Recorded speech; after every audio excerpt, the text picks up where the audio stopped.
Hiya Everybrony, it's James the Pony Theorist, and welcome to episode 2 of Gradia, Castle Sweet Castle.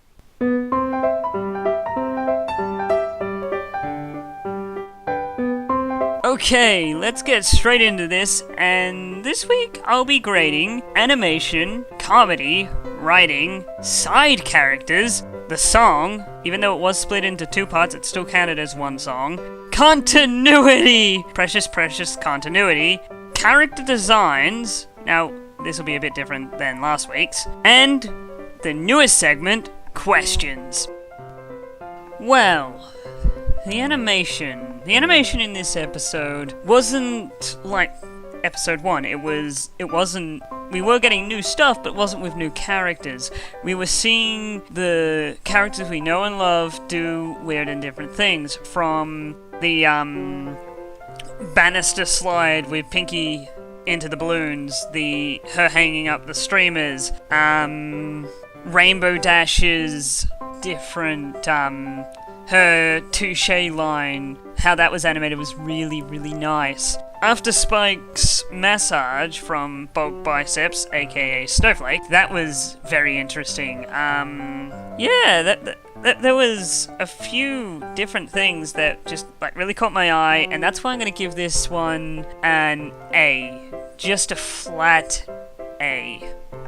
Not A+, because we didn't see anything majorly new, we just saw our old favourite characters getting to do some new things. On to the comedy! The comedy in this episode. Wow! Another amazing episode with more amazing comedy. From the opening interaction with Fluttershy and Twilight with assistance from Angel Bunny. Angel Bunny is best bunny. Angel Bunny getting all fluffed up and getting kicked into the dirt. Poor Angel Bunny. Poor Angel Bunny. He deserves to be given a spotlight at some point. Anyway, that's an entirely different video for an entirely different time in show. Other comedic moments was Rarity bringing up that Rainbow Dash filled up the castle with her own trophies, and then Rainbow Dash going, touche. Pinkie Pie's hidden party cannons, they were a sweet little gag. Bulk Biceps massage for Spike, which we don't get to see, that was off screen, but the aftermath and the introduction of him were both amazing, and like he controlled the scene, and it was really funny the way he did it, and it actually reminded me of Iragaragumi. I'm not good with that name. Garagumi from Kill la Kill, or whatever his name is. I'm not good with names, especially when they're not English. The way he controlled that first scene from Kill la Kill. I'll talk more about Bulk Biceps and a few others later on. The grade I'd give the comedy, I'm giving this one another A+, because I like giving away comedy A+, because if you can make me laugh, you've succeeded in your comedic efforts, and I laughed multiple times in this episode. So, congratulations writers and voice actors, you did a good job.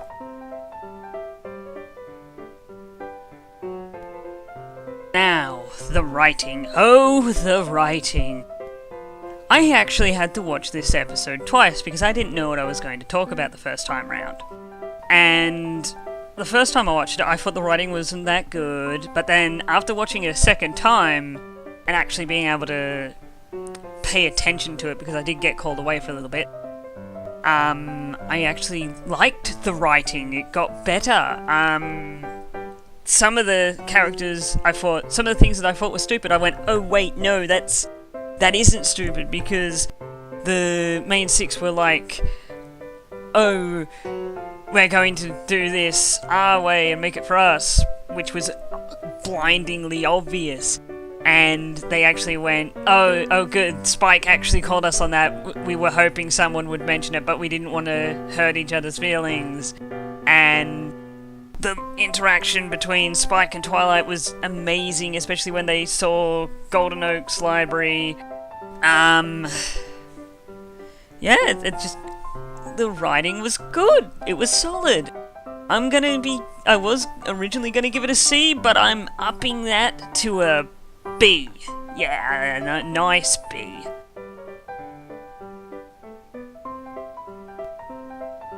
Okay, on to the side characters. Now, side characters are aka background characters. I like to call them side characters because sometimes they come into focus, which it happened in this episode. Aloe and Vera, they both got some time in the spotlight with Twilight.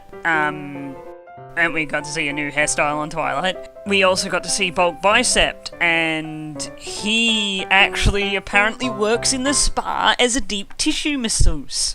Yes, a masseuse. I'm pulling out my big words today. We also got Angel Bunny. He came back, and he actually was really awesome, and he got bullied by Twilight, honestly. I think Angel Bunny was all in his right to go and shut the door at the end because it's like, I'm sick of this. I'm glad she's gone. Bam! Okay, side characters, because this doesn't come up very often, I'm just going to give it a C because it didn't do that much, but it gave us a little bit, and it wasn't like oh, Dopey's in the background, oh, look, now she's in the foreground, and not doing much. Just, it's Dopey, yay. At least they did something, they progressed the plot a little bit and made a little comedic gist.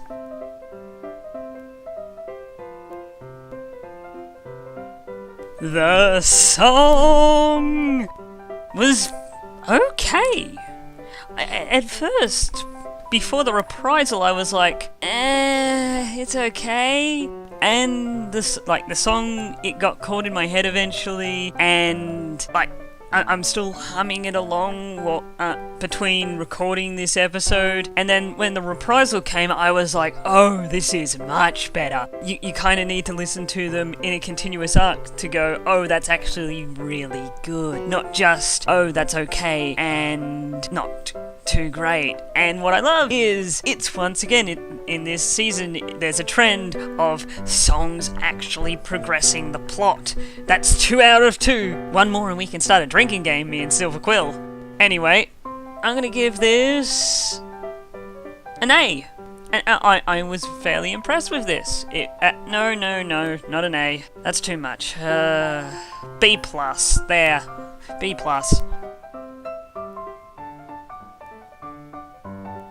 Well, I'm very happy, because in this episode, there was continuity!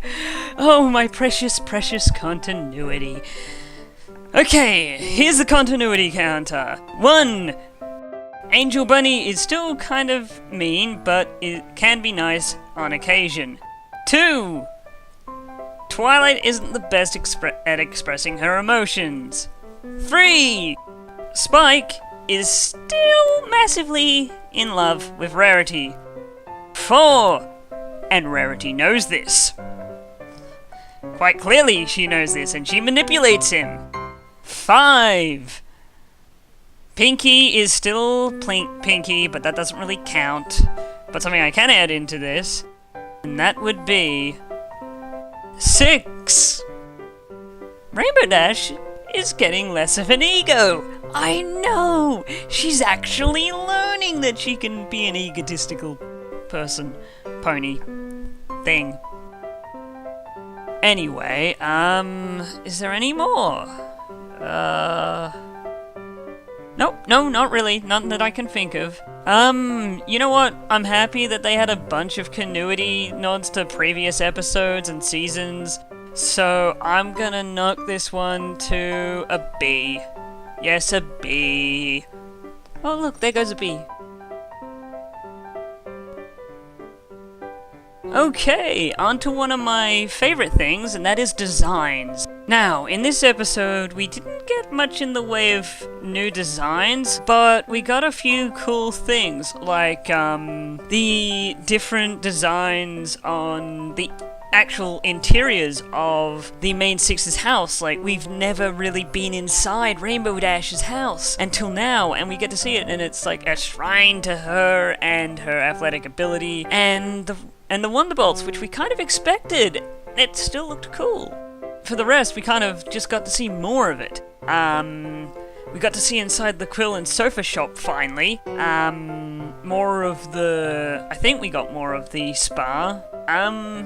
All the different designs for Twilight's castle and such, they were really cool and interesting. And of course, Twilight's new hairstyle. Divan art makers. I want to see more of that. I want to see art of that. Yeah, for the designs, I'm just gonna give this a C because not much was really given to us, and there was a few things that could have been added. You know what? C's not good. It is not good enough. C+. There. Just a little bit more. Okay. Well, now on to the newest part of Granger, and that is my questions to you. Now, I've got a few questions for you guys. I want them answered down in the comments, down in the doobly-doo. Well, the first question has to be, how do they get the memories and such, the images, into the crystals and such? Because that has to be some kind of magic or engraving or something. I don't know what, and I really want to know. 2. What do you think the library looks like now that Rainbow Dash has done a few things? And what does the kitchen look like now that Applejack's had her hooves in it? And the last question is, if you could take... Where would you go to the castle next? Which part of it? Where do you want to see next? Okay. Yeah, that's all I'm asking you guys. Have fun with them. Well, every pony... This is the outro, the end screen, and whatnot. Another week down, another episode down, and another episode closer to the hiatus. For the final grade for this episode, I'm gonna be giving it a B, because, yeah, there was a lot of good stuff in it, but not enough to give it an A, not enough to give it a B+. So I'm gonna have to give it a B. A nice, flat, bouncing B. Try and make that happen, my editor. Mwahahaha.